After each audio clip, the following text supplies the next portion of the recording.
Nous sommes sur notre série des exercices corrigés en langage C, dans le chapitre structure itérative.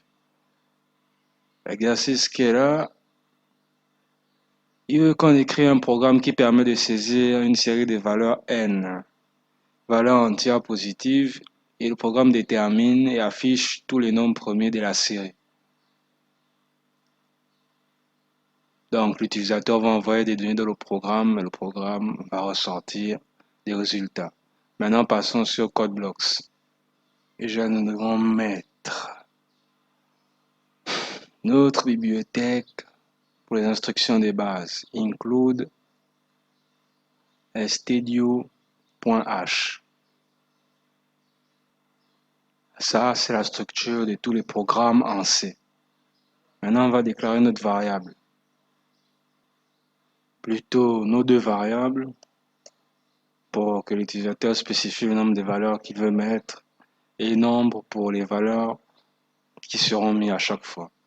On va faire pour la fin, ça comment, pour qu'il puisse saisir. Voilà. Ça, vous connaissez déjà quoi c'est le printf, le scanf. Le do while là, c'est pour vérifier que tant que n, donc ce que l'utilisateur va écrire, est inférieur ou égal à 0, la boucle continue. C'est pour vérifier que la valeur soit entièrement positive.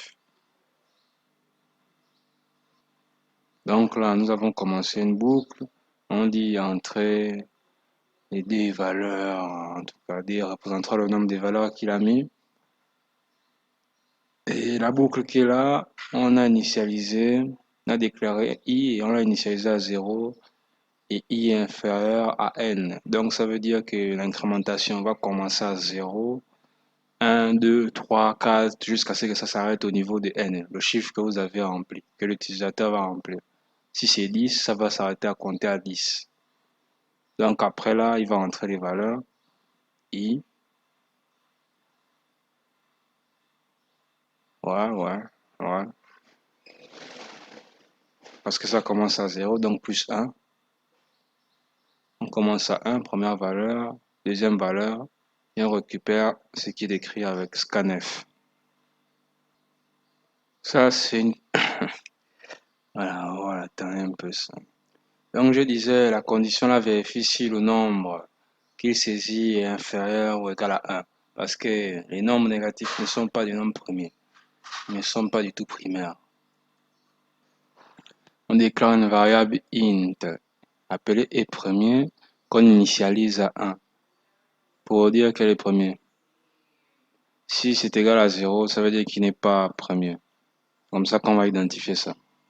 On va déclarer notre boucle. Rappelez-vous, cette boucle on l'a utilisée la dernière fois, c'était pour vérifier qu'un nombre était primaire ou pas. Donc ici, là, on a déclaré une nouvelle variable i qu'on initialise à 2. Donc ça commence à compter à partir de 2. Et i fois i là, c'est pas important, ne retenez pas ça. Et la limite, c'est le nombre. Donc le chiffre que vous avez mis là, et i, c'est pour que ça continue à compter, i++. Donc si le chiffre que l'utilisateur va remplir, on le divise par un des chiffres là qui sera augmenté. Donc, vous savez, ça commence à 2, 3, 4. Un nombre premier, c'est un nombre qui est divisé par 1 et seulement lui-même. Donc, s'il est divisé par un autre chiffre et puis c'est égal à... Si est divisible, ouais, ça veut dire que dans le reste, il y a 0. Ça veut dire qu'il n'est pas premier. Donc, on va initialiser E premier à 0. Ce qui veut dire qu'il n'est pas premier. Après, on arrête de compter ça. Ensuite, si le nombre est premier, on l'affiche. Donc, avec cette condition-là, i fait premier, ça veut dire qu'il est égal à 1 comme ici, là. Pas comme ça. Ça veut dire qu'il n'existe pas. Et là, on va afficher ça avec printf. Compilons ça maintenant. Ouais, il faut fermer là. Je vais faire ça.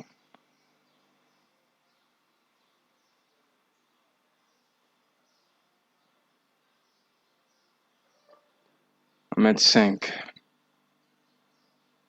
6, 3, 1. favorite.